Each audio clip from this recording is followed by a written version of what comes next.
Soil erosion is as old as agriculture. Charles E Kellogg. A thriving garden starts with great soil. Whether you're working with raised beds or planting directly in the ground, preparing them now sets you up for success in the coming season. Soil needs time to settle and integrate amendments before planting. Spring rains will help distribute nutrients and activate microbial life, breaking down organic matter into plant-accessible energy. While amendments can and should be added throughout the growing season, getting ahead of it now prevents a last-minute scramble when planting time arrives. Spring cleaning isn't just for your attic, it's for your garden beds too. Remove your overwintered weeds that are starting to pop up. Clear out any leftover plant debris or cover crops.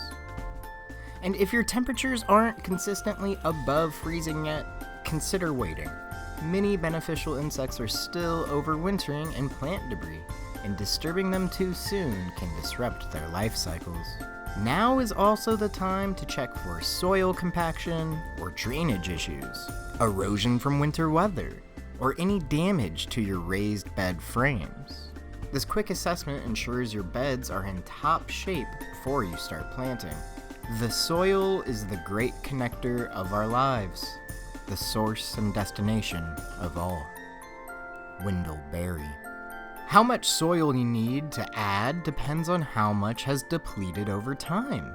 Minimal loss? Apply a layer of compost and lightly mix it into the topsoil. Missing an inch or more? Add a blend of garden soil and compost to restore volume.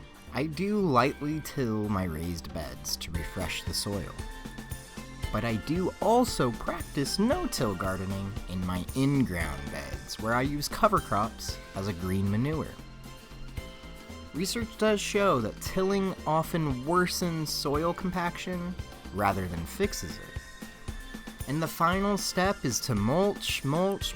It's always a good time to add mulch, but applying an extra layer now has major benefits. Suppresses early weed growth by blocking light from seeds that made their way into the soil. And it retains moisture from the spring rains, reducing the need for early watering. Spring is almost here. Let's get those beds prepped and ready. Let's grow!